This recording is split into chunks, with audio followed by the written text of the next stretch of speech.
Bismillahirrahmanirrahim. Assalamualaikum warahmatullahi wabarakatuh. Innal hamdalillah nahmaduhu wa nasta'inuhu wa nastaghfiruh wa na'udzu billahi min shururi anfusina wa sayyiati a'malina. May yahdihillahu fala mudhillalah wa may yudlil fala hadiyalah. Wa asyhadu an la ilaha illallah wahdahu la syarikalah wa asyhadu anna Muhammadan abduhu wa rasuluh.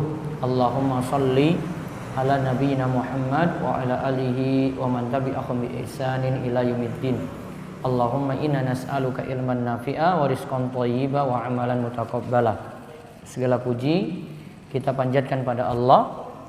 Selawat dan salam semoga tercurah pada Nabi besar, Nabi agung kita Muhammad sallallahu alaihi wasallam. Baik, ibu-ibu sekalian, pagi ini kita akan kembali melanjutkan pengawasan rutin kita. Sebenarnya setiap Selasa pertama dan kelima, namun saya ubah dulu selama pandemi ini nanti Selasa pertama dan ketiga. Selasa pertama dan ketiga. Karena jadwal saya di tempat lain belum ada, maka untuk kajian di Al-Azhar dengan protokoler dan jamaah dibatasi, ya kita akan kaji rutin melanjutkan pembahasan kita sebelumnya, yaitu tentang pertama hadis arba'in, yang kedua kita bahas matan Abu Syuja dari buku yang pernah dibagi dulu. Walaupun sebelumnya kita juga ada buku zikir dan 50 doa. Nanti buku zikir dan 50 doa akan saya kaji lagi pada pertemuan berikutnya insyaallah. Baik, kita bahas dua pembahasan. Pertama hadis arba'in di buletin, kita bahas hadis nomor 3. Ini belum ya? Seingat saya hadis nomor 2 terakhir. Kita sekarang hadis nomor 3. Nomor 3 ini dari hadis arba'in ini menerangkan tentang permasalahan masih seputar rukun Islam. Yang ini kelanjutan dari hadis kedua sebelumnya. Rukun Islam di sini dibahas termasuk juga hukum meninggalkan sholat. Saya bacakan hadisnya. Dari Abu Abdurrahman Abdullah bin Umar bin Al-Khattab radhiyallahu anhuma qol, ia berkata, sami'tu Rasulullah sallallahu alaihi wasallam yaqul, aku mendengar Rasulullah sallallahu alaihi wasallam bersabda, buniyal islamu ala khamsin, syahadati alla ilaha illallah wa anna Muhammadar Rasulullah wa iqamis shalah wa itaiz zakah wa hajjil bait wa shaumi Ramadan. Aku mendengar Rasulullah sallallahu alaihi wasallam bersabda, Islam itu dibangun di atas 5 perkara. Ini kita kenal dengan rukun Islam, ji. Islam dibangun di atas 5 perkara. Pertama, syahadat bahwa tidak ada sembahan yang berhak disembah selain Allah, dan Muhammad adalah utusan Allah. Lalu yang kedua, wa iqamis shalah, menunaikan salat. Lalu yang ketiga, wa itaiz zakah, menunaikan zakat. Lalu yang keempat, wa hajjil bait, berhaji ke Baitullah. Lalu yang kelima, wa shaumi Ramadan, berpuasa di bulan Ramadan.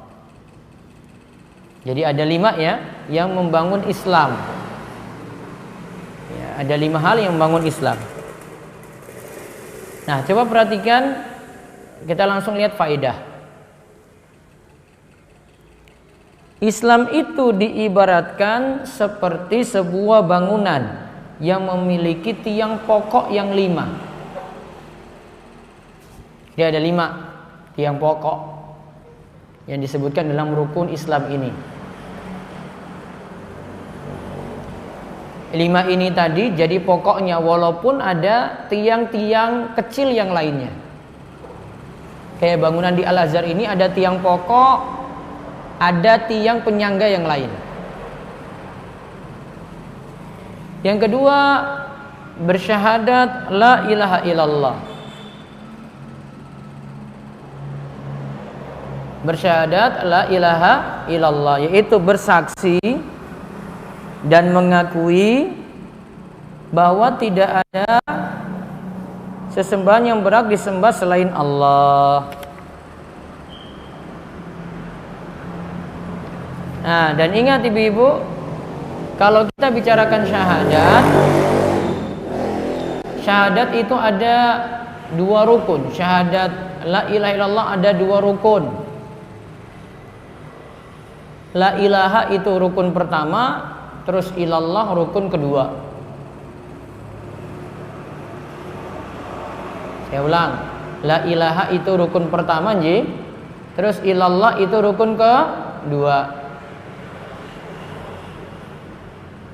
La ilaha itu artinya peniadaan. Ini dikenal dengan nafi. Ilallah itu berarti menetapkan, hanya Allah saja. Itu dikenal dengan isbat. Maka dalam rukun la ilaha illallah ada 2 rukun. Ya, dalam kalimat la ilaha illallah ada 2 rukun. Pertama, nafi, kita meniadakan semua sesembahan selain Allah. Kemudian ilallah, isbat, berarti kita hanya menetapkan Allah saja yang disembah.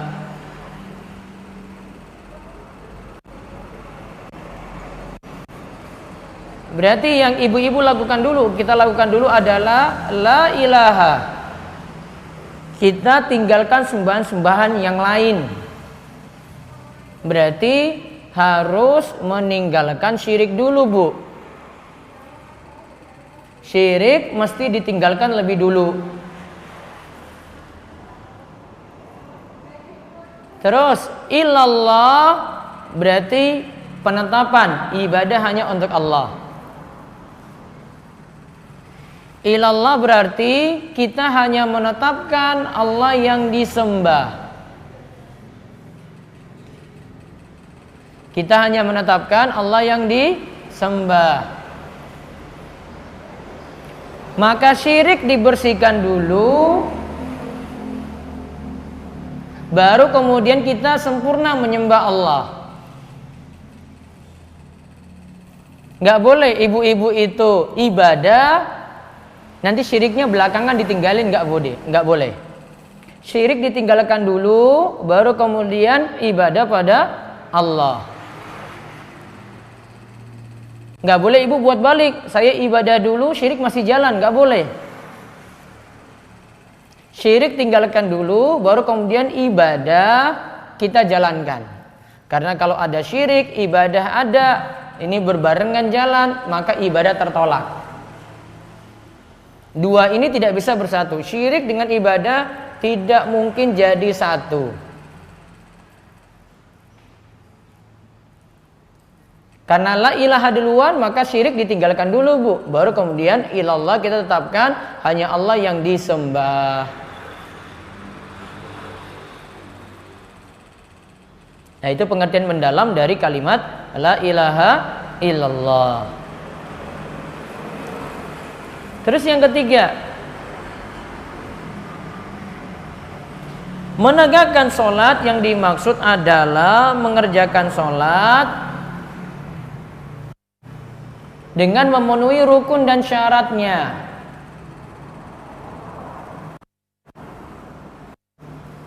Lihat ya pengertiannya, Ji. Kan disebutkan wa iqamis shalah, menegakkan sholat. Menegakkan sholat pengertiannya apa? Mengerjakan sholat tersebut dengan memenuhi rukun dan syarat-syaratnya. Rukun terpenuhi, syarat-syaratnya dijalankan, Bu. Gak bisa cuma gerakan berdiri, ruku, bangkit lagi sujud, bangkit lagi ke rakaat berikut, enggak. Harus ada rukun-rukunnya secara lengkap. Syarat-syaratnya juga mesti terpenuhi.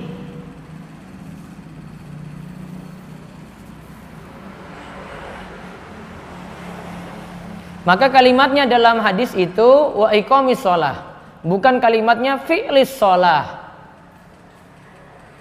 Kalimatnya itu menegakkan sholat, bukan mengerjakan sholat. Menegakkan dengan mengerjakan beda.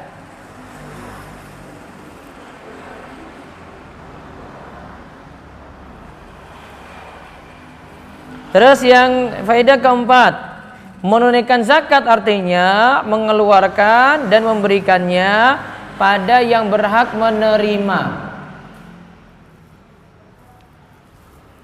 Berarti kita punya harta, sudah terpenuhi syarat, lantas dikeluarkan, besarannya tertentu, dikeluarkan, diberikan pada yang berhak, berarti diambil, siap disalurkan pada orang-orang yang berhak untuk menerima.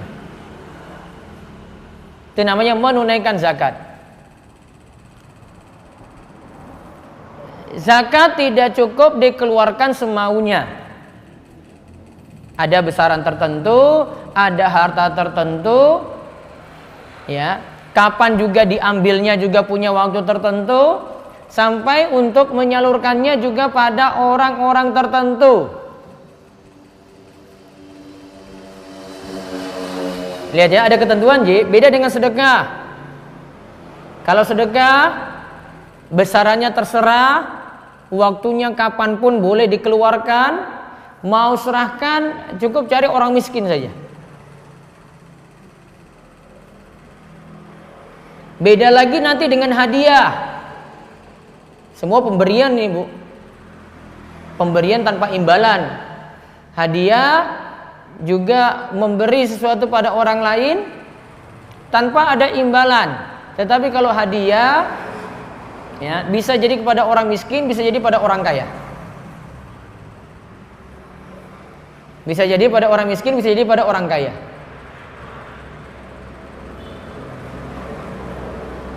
Asalnya hadiah hukumnya mubah, boleh.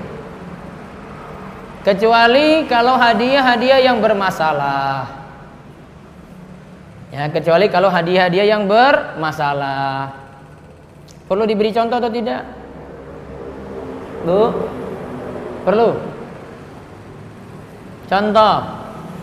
Nah, ini kaitannya dengan ini jualan aja deh, komersial atau promo. Ini masih boleh, tapi ada yang tidak boleh. Hadiahnya berupa cenderamata atau souvenir. Ibu jual sesuatu, terus punya produk, misalnya jual makanan. Terus ada yang beli, wah ini pelanggan saya ini.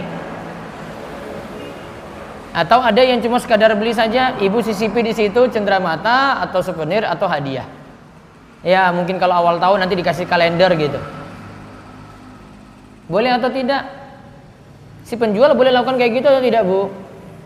Boleh atau tidak? Boleh. Si pembeli boleh manfaatkan atau tidak? Boleh. Kecuali kalau hadiahnya sudah bermasalah.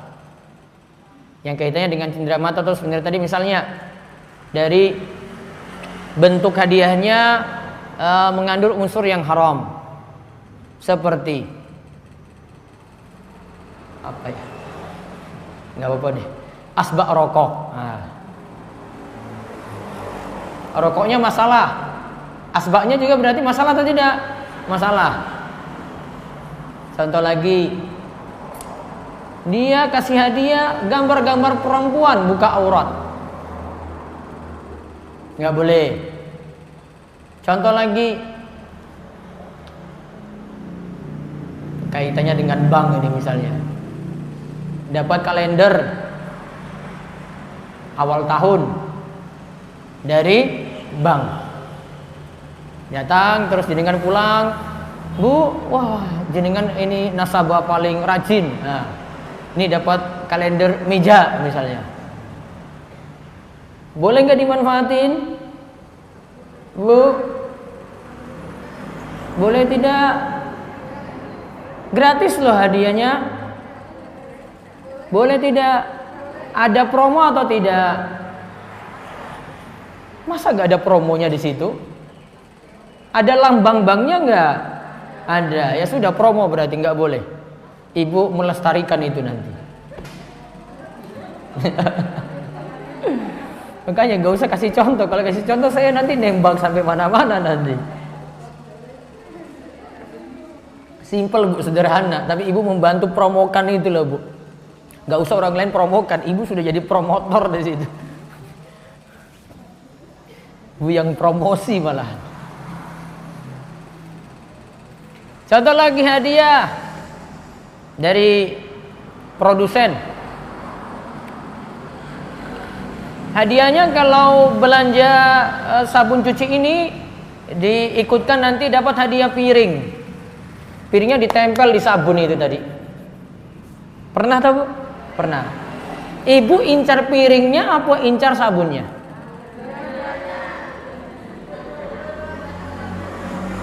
Hah? Dua-duanya. Seandainya piringnya nggak ada, tetap beli nggak? Wah, ada Ustadz, ada yang punya kok, masa saya nggak ambil yang itu? Sudahlah saya ambil ini aja. Nah, itu nggak masalah. Ya karena semuanya dapat kan? Ada yang beli ini dapat piring juga, J. Mungkin dia kasih waktu masa promo untuk 1 bulan ini, setiap yang beli sabun ini stok sekian itu dapat hadiah piring tadi. Oh, nggak masalah. Namun ada hadiah-hadiah itu yang ibu beli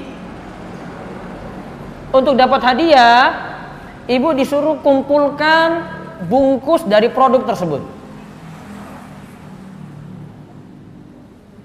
Jadi akhirnya ibu bukan mau beli sabun sebenarnya.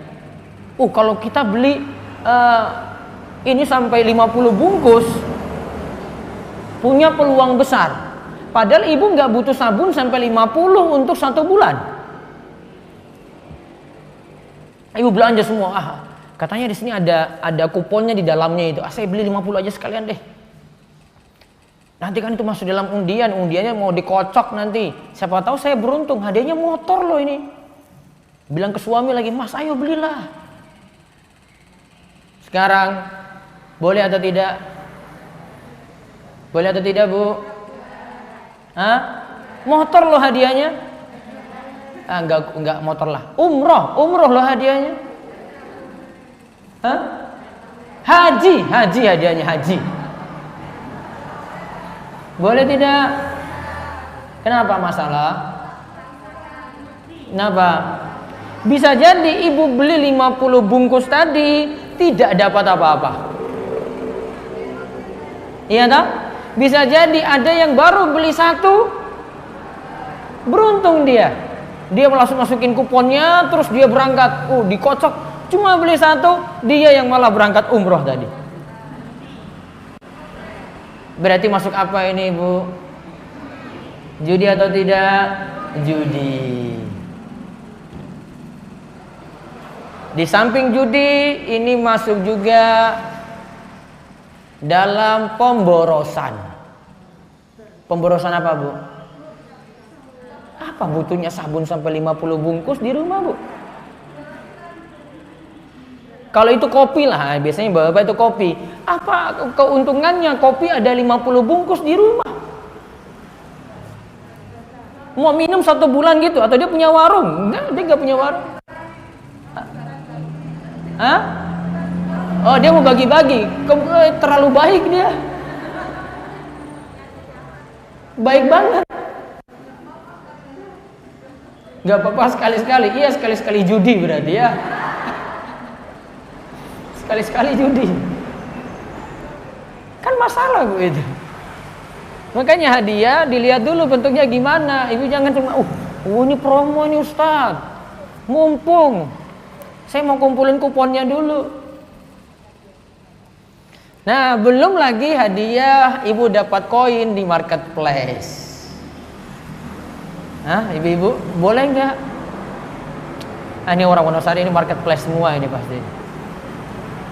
Belanja sekian nanti dapat dari Shopee itu ada koin-koinnya itu, Bu. Ya kan? Bahkan ada yang ibu cuma main game saja itu dapat koin lagi. Iya toh?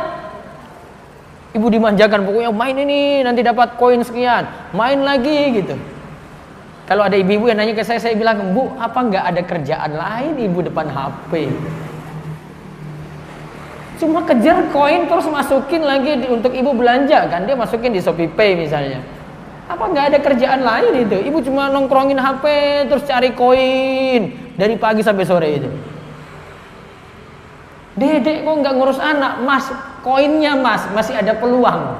Peluangnya cuma hari ini aja. Ya ingat waktu.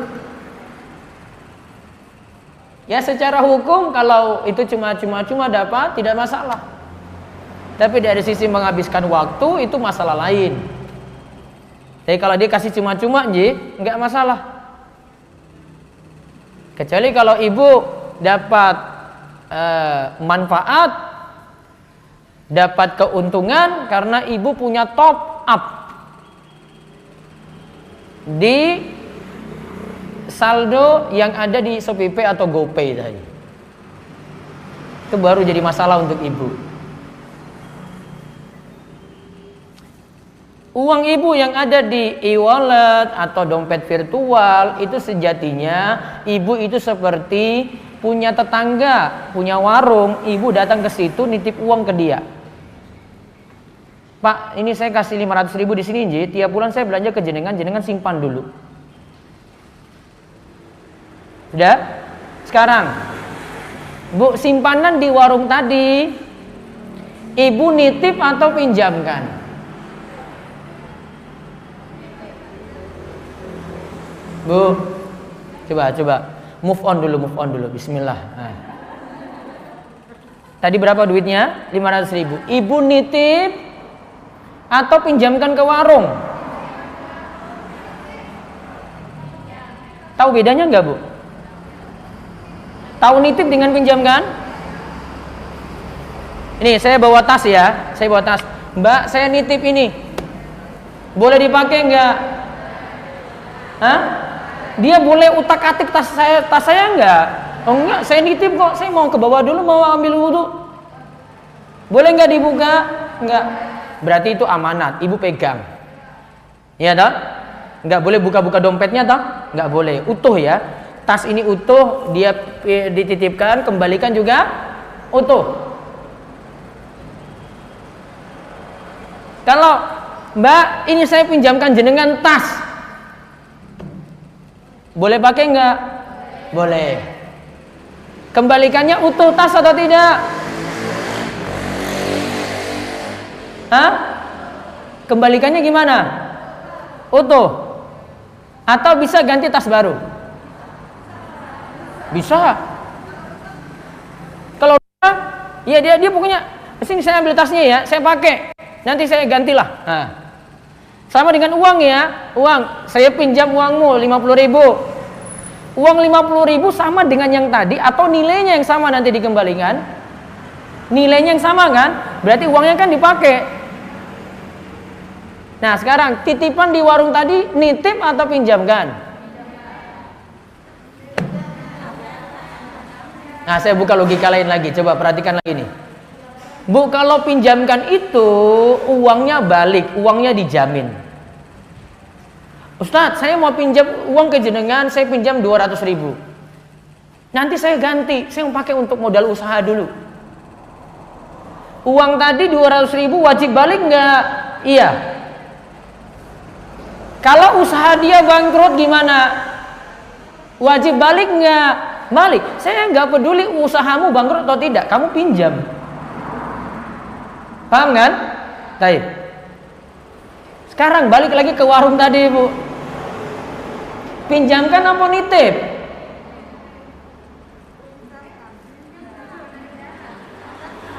Uangnya dipakai warung nggak? Nah, sudah satu. Uang itu kalau hilang misalnya, ya, uangnya itu kalau hilang kan tadi ibu taruh situ kan, diganti nggak sama yang punya warung? Ganti. Iya kan? Jadi cuma omongan ibu nitip itu bahasa kita. Sejatinya ibu pinjamkan. Paham? Baik. Sekarang ibu taruh uang di bank, nitip atau pinjamkan? Awas nitip meneh ya, Bu. Nitip apa pinjamkan? Ibu baik banget nitip terus nanti dikasih hadiah terus gitu. Pinjamkan kan? Uang dipakai enggak? Pakai, muter tuh. Tapi ibu bisa tarik kan? Bisa. Baik. Sekarang balik ke saldo jenengan di marketplace tadi, di GoPay, di OVO, di ShopeePay. Nitip atau pinjamkan? Pinjamkan, Bu. Paham kan? Ibu sebenarnya pinjamin ke dia karena ibu nggak mungkin rela kalau uang itu hilang, masa dia nggak ganti. Ibu nuntut tuh, di mana saya sudah kasih saldo 500.000 kok, masa nggak ada saldo saya, kembalikan Pak. Ibu pinjamkan berarti. Seandainya itu nitip itu misalnya, tadi saya nitip tas kan, orang yang saya titipi tas ini dia dirampok, barang saya yang hilang. Nitip ini dia amanat, dia nggak salah apa-apa kok karena orang rampok. Maka dia tidak perlu ganti tadi yang hilang. Sekarang, apa ibu rela kalau uangnya hilang itu? Ibu relakan, ya sudahlah hilang ya. Ya wes mas. Ibu rela kayak gitu? Oh baik banget ibu, ya Allah. Berarti uang ibu di warung tadi itu nitip atau pinjamkan? Pinjamkan. Uang ibu di marketplace?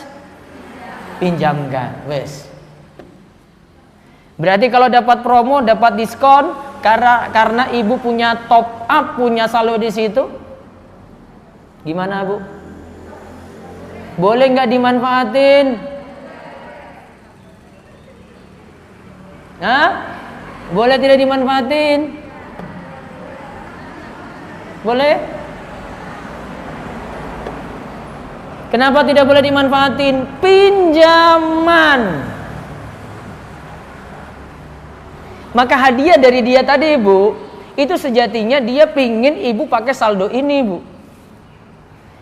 Gak mungkin orang baik-baik banget gitu. Oh sudah mas kamu nitip ke saya ya?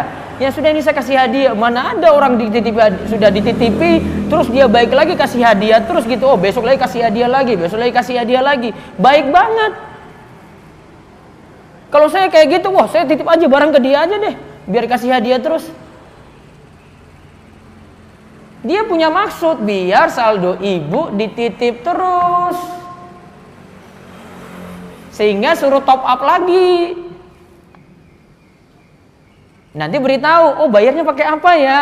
Oh ini kalau bayar pakai GoPay, ShopeePay, diskonnya ada. Kalau ibu transfer langsung nggak ada diskon. Betul nggak Bu? Hah? Betul nggak? Betul. Ya paling enak itu kalau bayar simba-simba itu orang mikir bayar diskon ongkir, wah enggak, sudah bayar aja langsung deh, enggak mikir dia. Orang kota sudah beda lagi gitu. Balik ke hadiah tadi, Bu. Hadiah ada ketentuan, nggak semuanya hadiah diterima, Bu. Ini bisa diterima, oh ini enggak, masih mikir lagi, oh ini boleh enggak, ini boleh enggak. Itu hadiah. Jadi kita ada bahas tadi zakat, ada sedekah, ada hadiah. Zakat ada ketentuan, sedekah bebas. Kalau hadiah juga asalnya boleh. Ya, hadiah itu asalnya boleh. Namun ada hadiah-hadiah yang bermasalah.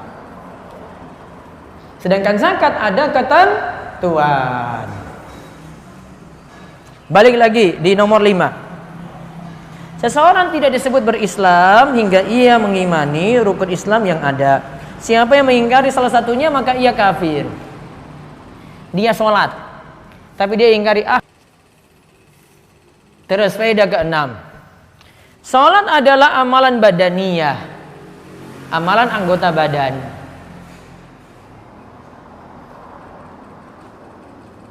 Karena badan kita yang gerak ya. Kita turun rukuk, bangkit saking rukuk, turun sujud nah itu gerakan semua, itu badan yang gerak.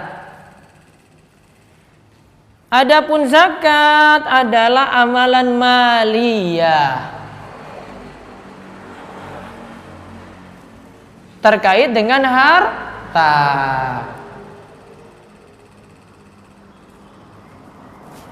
Salat nomor 7. Salat adalah amalan anggota badan dengan bentuknya mengerjakan. Sedangkan puasa adalah amalan anggota badan yang sifatnya menahan diri dan meninggalkan sesuatu.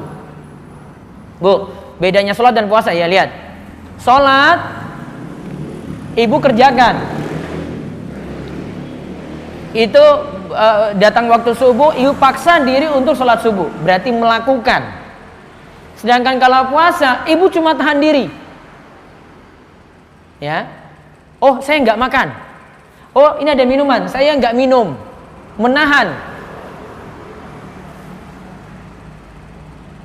Berarti ada ibadah yang sifatnya mengerjakan, ada ibadah yang sifatnya meninggalkan. Mana yang berat? Bu, mengerjakan atau meninggalkan?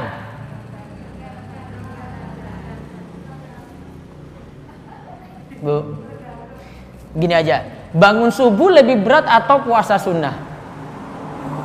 Atau puasa wajib Ramadan deh, sama-sama wajib toh. Nah, bangun subuh lebih berat ataukah puasa Ramadan?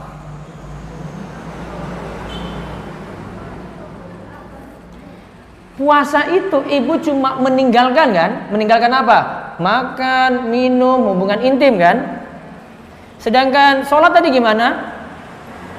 Ibu bangun subuh, sudah ngantuk-ngantuk, suruh bangun jam 4. Ambil wudhu padahal lagi dalam keadaan malas, butuh gerak lagi kamar mandi, habis itu wudhu, kerjakan lagi sholat, gitu kan? Para ulama punya kaidah, sebagian ulama itu katakan perkara mengerjakan itu lebih berat daripada meninggalkan.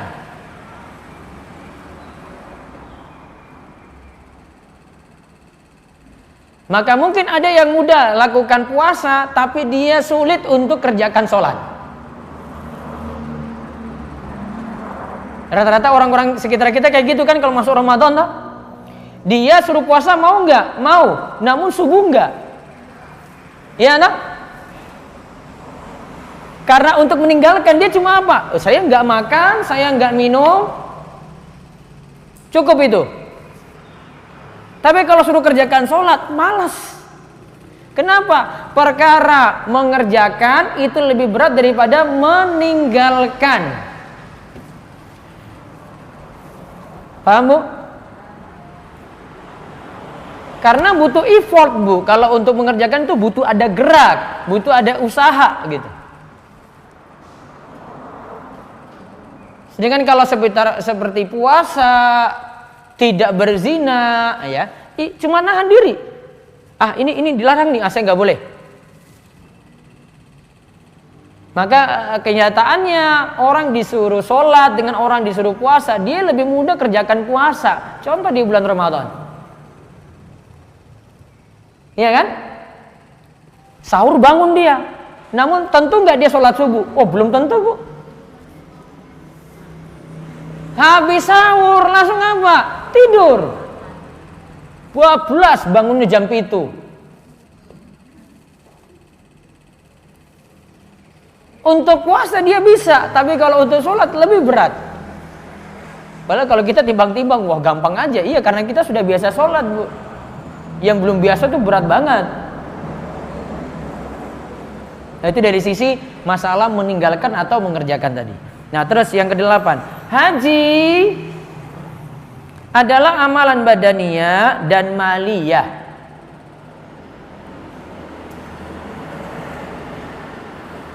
Bagi orang yang butuh melakukan perjalanan. Jadi haji, Bu, kalau haji badan gerak, Bu, fisik harus ada. Tambah lagi dengan maliyah, harta, duit harus ada juga. Maka akan menggabungkan. Jadi kalau sholat cuma satu, badan saja. Kalau untuk zakat cuma satu, harta saja. Namun kalau haji dua, badannya gerak, hartanya juga mesti dikeluarkan. Makanya kalau melaksanakan haji, dilihat dari kemampuan. Kalau mampu dituntut untuk haji, kalau tidak mampu berarti tidak dituntut untuk haji. Terus 9. Semua bentuk rukun Islam tidak lepas dari 3 hal.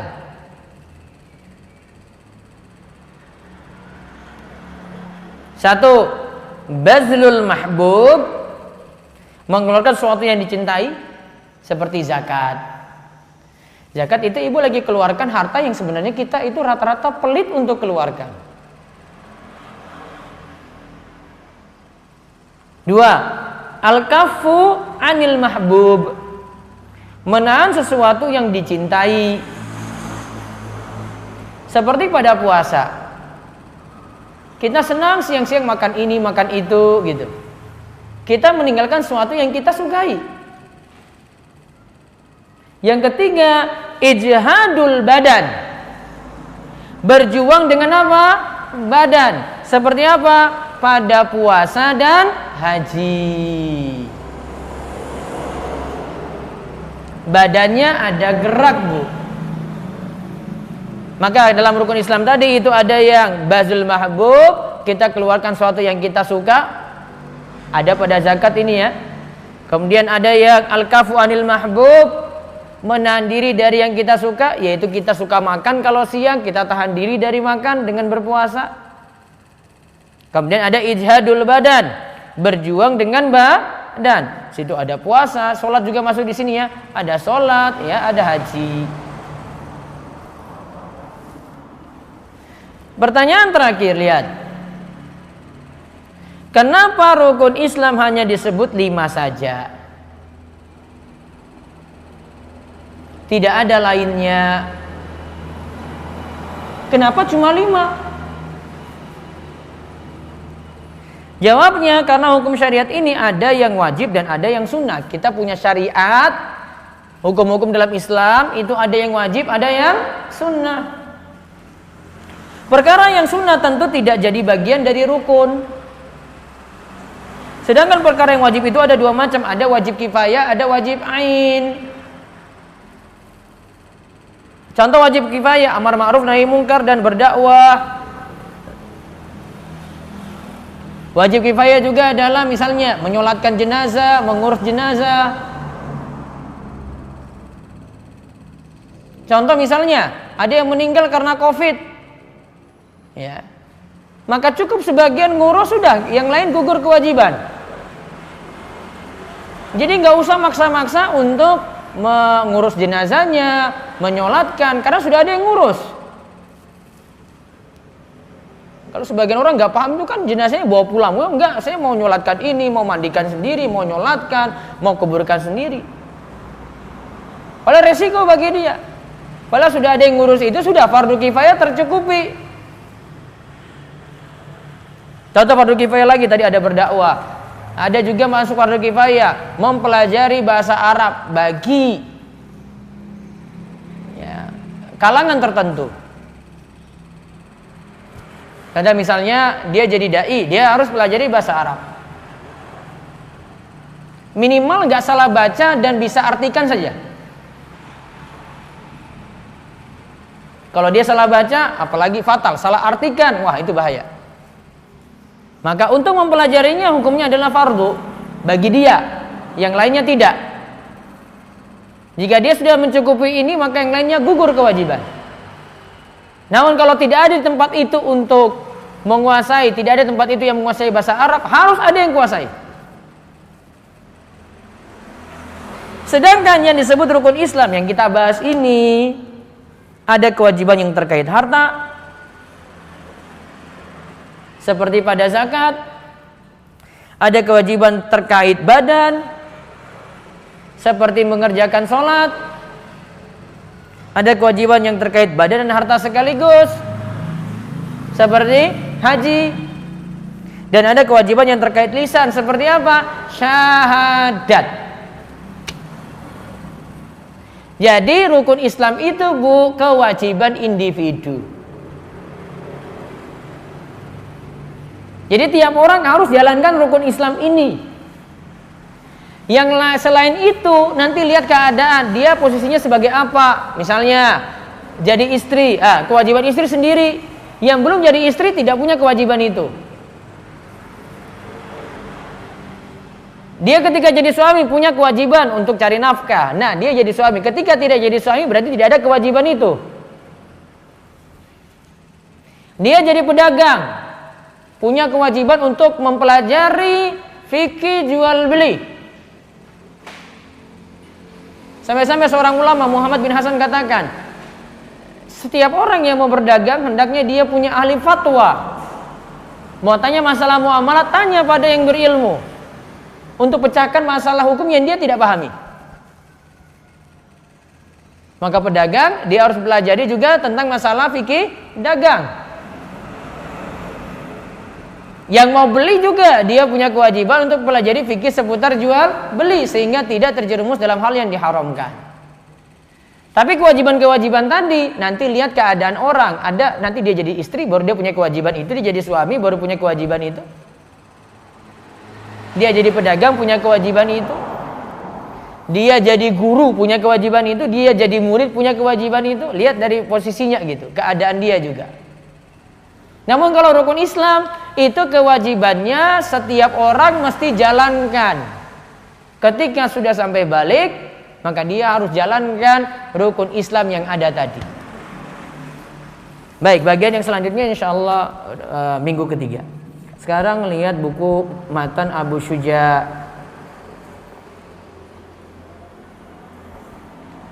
Rukun-rukun wudu sudah ya?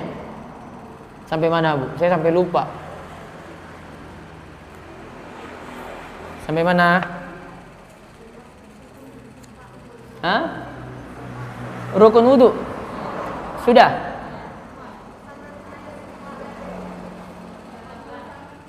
Halaman 28. Hukum bersiwak. Oh, hukum istinja. Ya.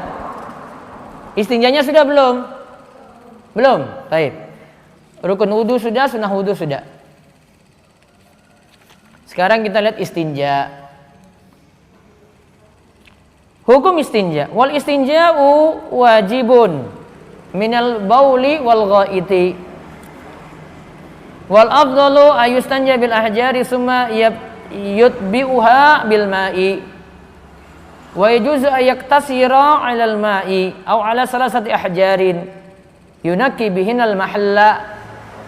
Fa idza arada al-iktisara ala hadihima fal malu afdalu. Kemudian lihat ada buang hajat. Wa yastanibu istiqbalul qiblati wastidbaraha wa yastanibu istiqbalal qiblati wastidbaraha fi sahra'i wa yastanabul baul wal ghaitu fil ma'i raqidi wa tahta syajaratil musmirati wa fit tariqi wa dhilli wa suqbi wa la yatakallamu 'alal bauli wal ghaiti wa la yastaqbilu syamsa wal qamara wa la yastadbiruha wa la yastadbiruhuma. Istinja, lihat artinya. Istinja itu membersihkan kotoran. Di sini yang dimaksudkan membersihkan kotoran, Bu, itu setelah buang hajat. Hukumnya wajib. Wajib dilakukan setelah buang air kecil atau buang air besar. Cara istinja yang paling utama adalah dengan menggunakan beberapa buah batu terlebih dahulu, kemudian diikuti dengan air. Kemudian boleh beristinja hanya dengan air saja atau dengan 3 buah batu untuk menyucikan tempat keluarnya kotoran. Jika ingin memilih hanya salah satu dari keduanya, maka beristinja dengan air itu lebih utama. Kemudian halaman berikutnya, adab buang hajat. Tidak boleh membuang hajat di tempat terbuka dengan menghadap kiblat ataupun membelakanginya. Tidak boleh membuang air kecil maupun air besar di air yang menggenang, di bawah pohon yang berbuah, di jalanan dan tempat orang berteduh serta pada lubang. Tidak boleh berbicara ketika buang air kecil maupun air besar. Yang terakhir, tidak boleh pula menghadap matahari dan bulan serta membelakangi keduanya.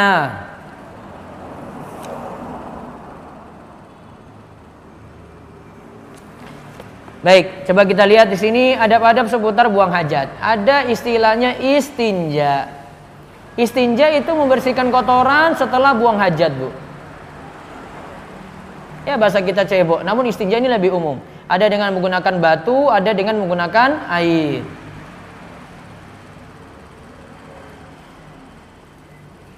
Al-Qadhi Abu Syuja, penulis kitab ini, merinci jadi 3, Bu, cara istinja. Cara istinja itu ada 3.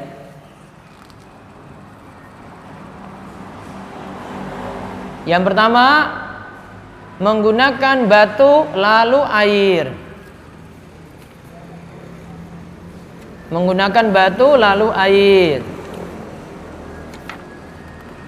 Yang kedua, menggunakan air saja.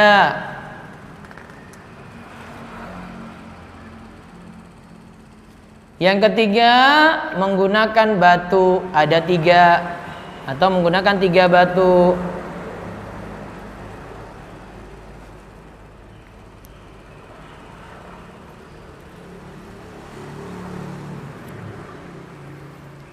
Coba urutan pertama apa tadi, Bu? Menggunakan batu kemudian air.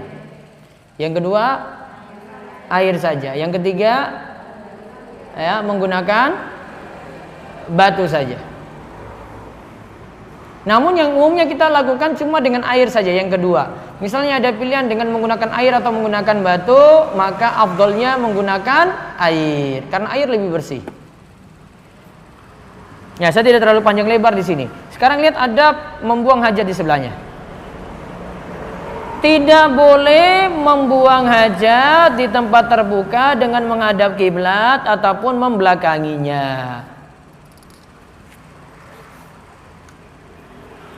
Tapi diberi catatan di sini, fis sahra, di tempat terbuka.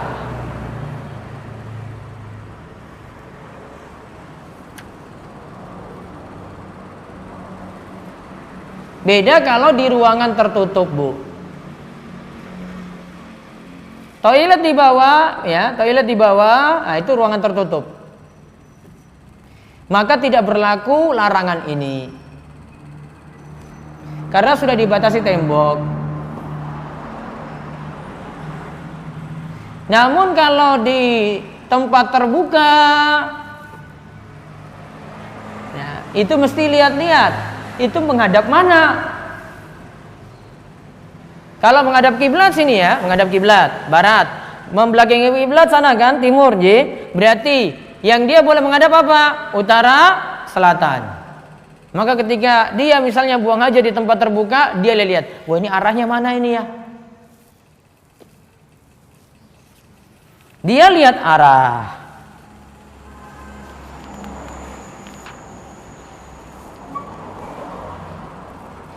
Karena Nabi Shallallahu Alaihi Wasallam katakan, "Iza ataitumul ghaita fala tastaqbilul qiblata wala tastadbiruha bi bawlin aw ghaitin walakin syarriku aw gharribu." jika kalian mendatangi atau buang hajat, maka janganlah menghadap kiblat, jangan pula membelakanginya. Akan tapi, ya, ini ketika buang air kecil, buang air besar. Akan tapi hadaplah timur dan barat. Itu bagi Nabi. Nabi ada di kota Madinah. Madinah itu menghadap kiblatnya itu ke arah selatan. Berarti dia nanti ngadap timur atau barat. Kalau kita di Indonesia, kiblatnya di barat, berarti nanti menghadap ya utara selatan kalau buang hajat di tempat terbuka. Kenapa kok di tempat terbuka dibedakan ya dengan yang dalam bangunan? Karena Ibnu Umar pernah datang, dia lihat keadaan tempat Nabi SAW. Nabi SAW di dalam bangunan menghadap kiblat ataupun membelakanginya ketika buang hajat, maka menunjukkan tidaklah masalah untuk itu. Nah, terus ada berikutnya lagi, adab yang kedua. Kalau tadi tentang masalah menghadap, adab yang kedua, ketika buang air kecil ataupun air besar dilarang kencing atau buang air besar di air yang tergenang. Di air yang apa? Tergenang. Contoh apa, Bu, tergenang, Bu? Apa? Dalam ember misalnya, dalam bak, dalam apa lagi? Kolam renang. Masuk kolam renang, pipis di situ, terus naik gitu misalnya. Tiba-tiba kelihatan kuning-kuning gitu. Itu nggak boleh. Dia zolimi yang lain. Yang lainnya pas lagi nyempurna dapati itu, kena dia itu. Yang kencing ini kurang ajar ini. Dia zolimi yang lain. Nggak boleh. Namun kalau airnya keadaannya banyak sekali, seperti di mana? Laut. Maka selama tidak ada kanan kiri yang mendapat mudarat boleh. Enggak, karena pengaruhnya apa kalau di laut? Ya kan? Termasuk juga di sini dilarang. Ini kan buang air kecil, buang air besar, termasuk juga mandi junub. Mandi junub tidak boleh di air yang tergenang. Kecuali kalau air itu dia pakai sendiri, nanti dia buang lagi gitu, nggak lain yang pakai. Karena ada bak air kan yang orang itu bisa mandi di situ, kemudian airnya dibuang, ya, yang lainnya pakai air lain lagi gitu. Nah, baru boleh.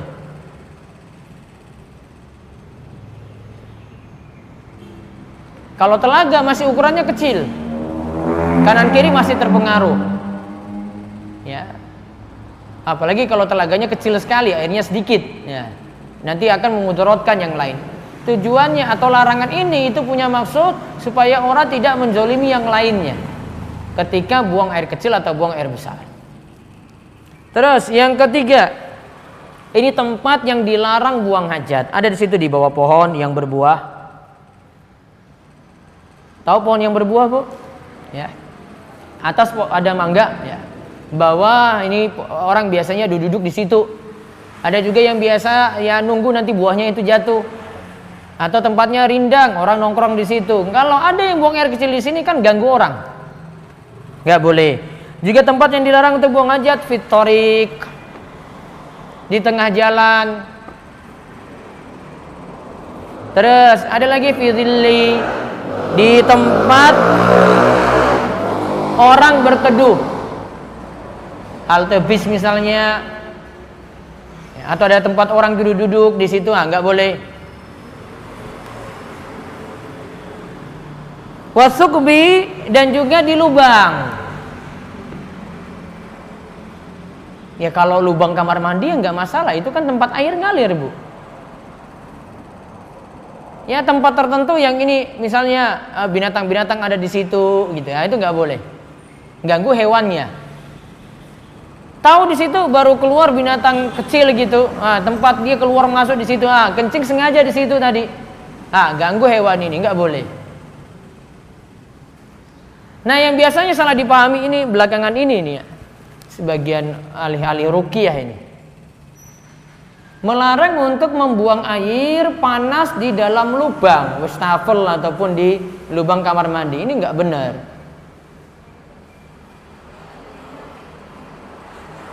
Larangan ini nggak punya dasar. Sekarang, Bu, air panas kalau gitu mau buang di mana? Kita kan buang di saluran yang benar kan? Terus ibu mau tahan di mana coba? Hah? Mau tahan dulu nanti, wah nanti ada tanah di situ saya buang. Ngapain, ini sudah lubang keluar air kok. Ustaz, nanti ada binatang kecil atau ada jin di situ. Siapa suruh dia di situ? Asalnya kan itu lubang kita buang apa di situ, keluar situ kan. Kalau ada yang larang, saya belum temukan dalil untuk melarang kayak gitu karena butuh dalil. Kalau katakan ada jin di situ, iya mana dalilnya kalau jin nongkrong di situ? Wong itu tiap hari orang mandi situ keluar, mungkin ada anak kecil mandi dengan air panas keluar lagi di situ kan nggak bisa ditahan-tahan. Jadi kalau mau bicarakan dunia goib, masalah goib, ya masalah jin nanti ganggu ini, masalah jin nanti makan ini gitu. Nah itu harus butuh dalil. Belakang lagi ada apa? Ada yang masuk ke saya terus tanya, Ustaz ini tinggalkan piring kotor malam-malam sampai pagi nggak boleh Ustaz, nanti ini jadi makanannya jin. Tiap hari kita kayak gitu, pagi baru nyempat nyuci. Masalah jin mau makan kan urusan dia, lain itu urusan lain. Kan ada orang nggak bisa langsung nyuci, ya kan? Butuh waktu dulu, malam sudah capek, habis makan malam ya, baru sempatnya nanti pagi kan? Nggak ada masalah. Mau menyatakan nanti ini jin makan, mana dalilnya? Yang ada kalau ada dalilnya itu kita makan terus tidak baca bismillah, jin makan bareng, ada dalilnya. Ya. Atau dia niru perbuatannya setan karena makan dengan tangan kiri, minum dengan tangan kiri misalnya. Nah itu tadi kaitannya yang ketiga dengan tempat. Ada tempat dilarang kita buang hajat. Kemudian adab lagi yang keempat, wala yatakallamu 'alal bauli wal ghaiti, tidak boleh berbicara ketika buang air kecil atau air besar. Tidak boleh bicara. Nyanyi boleh enggak, Bu? Enggak. Main HP dalam kamar mandi boleh enggak, Bu? Kurang gawean. Apalagi kalau klosetnya duduk gitu. Anak-anak saat ini kok lama sekali nggak keluar, dia main game, main PUBG dalam kamar mandi. Nah anak sekarang itu nggak ada tempat lain gitu untuk main coba. Itu tempat kotor, harus cepat-cepat keluar. Setan nongkrong di situ. Makanya kan ketika masuk kamar mandi kan kita baca Allahumma inni a'udzubika minal khubuthi wal khaba'is. Ya Allah, aku minta perlindungan dari godaan setan laki-laki maupun setan perempuan. Jadi yang tidak boleh dilakukan lagi atau adab buang hajat, tidak boleh berbicara saat buang hajat. Termasuk kalau adik ucapkan salam, kecuali darurat. Ya, kecuali darurat. Ya, adik cari-cari apa gitu, anak panggil, "Ma, ini ada di mana ini?" Ah, beritahu aja sudah. Ah, lanjut lagi mandi atau lanjut urusannya dalam kamar mandi. Kemudian yang terakhir, wala yastaqbilu syamsa wal qamara wala yastadbiruhuma, tidak boleh menghadap matahari dan bulan ataupun membelakanginya saat buang hajat. Kalau yang terakhir ini beri catatan, Bu, hadisnya dhaif sehingga tidak perlu diamalkan. Di sini catatan kaki dari penjelasan At-Tadhib disebutkan, Imam Nawawi katakan hadis ini dhaif. Bahkan hadisnya itu batil.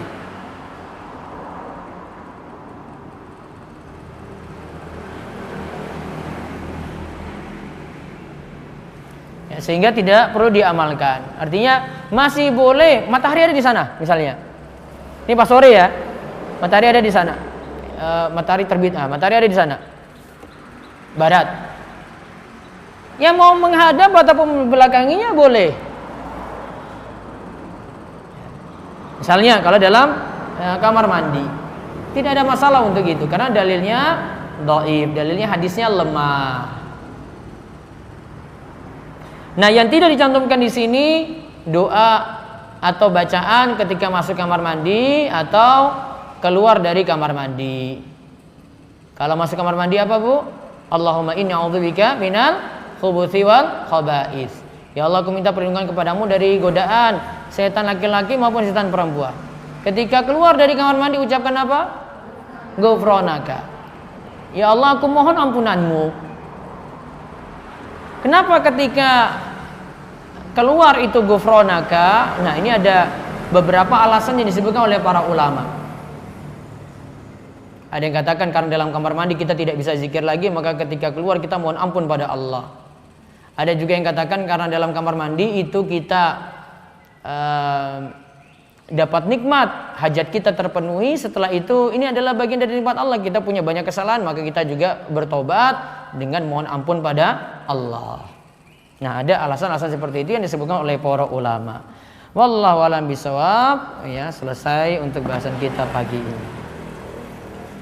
Nanti 2 pekan lagi kita bahas, masih sama tadi buletin tadi dibawa, sama lanjutkan untuk pembahasan matan Abu Syuja. Nanti berikutnya tentang perkara mandi junub.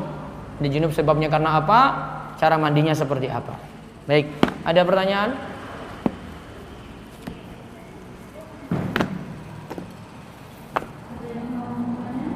Bisa pakai mic? Ada?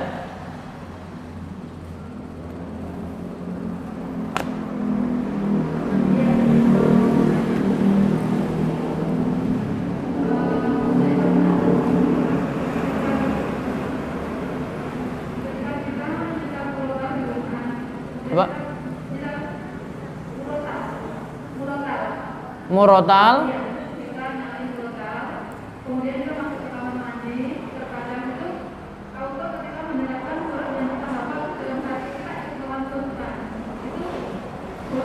Tidak di bibir kan, tidak di lisan, Ji.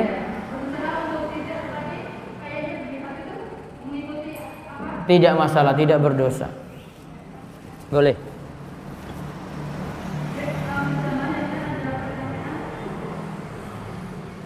Ada lagi Ibu? Ya, depannya.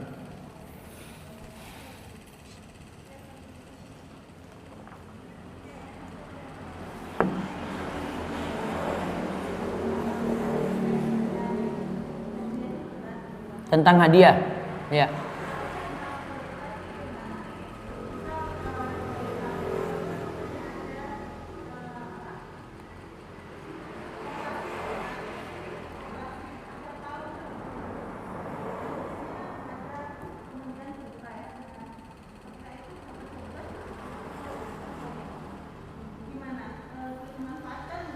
Door prize-nya dalam rangka apa tadi? Oh, akhir tahun koperasi. Terus diberikan pada siapa? Anggota. Terus koperasinya bergerak dalam apa? Simpan pinjam ataukah punya usaha?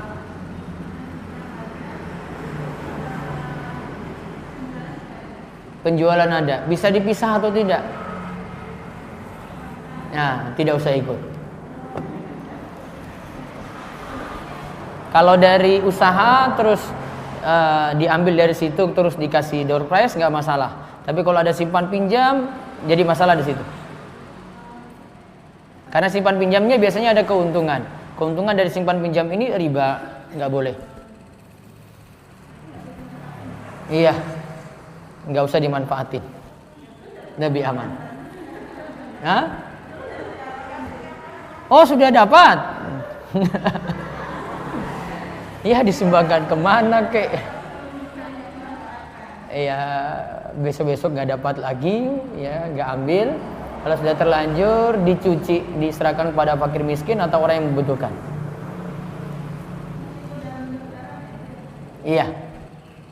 Dapat kulkas, kulkasnya dikeluarin berarti.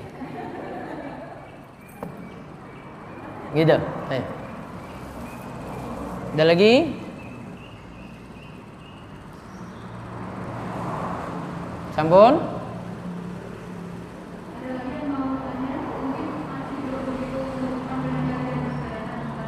Ya masih tegang kayaknya, masih takut ini.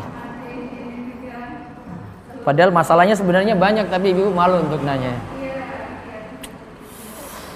Ya. Nanti 2 minggu lagi sediakan kertas mawon. kertas nanti biar tanya lewat kertas bisa. Ya. Baik, itu saja kita cukupkan. Mudah-mudahan manfaat dan Allah memberikan kita taufik dan hidayah serta terus memberikan kita kesehatan dan kita diangkat dari berbagai macam kesulitan yang ada. Tetap dengan doa kafaratul majelis. Subhanakallahumma bihamdika asyhadu an la ilaha illa anta astaghfiruka wa atubu ilaik. Assalamualaikum warahmatullahi wabarakatuh.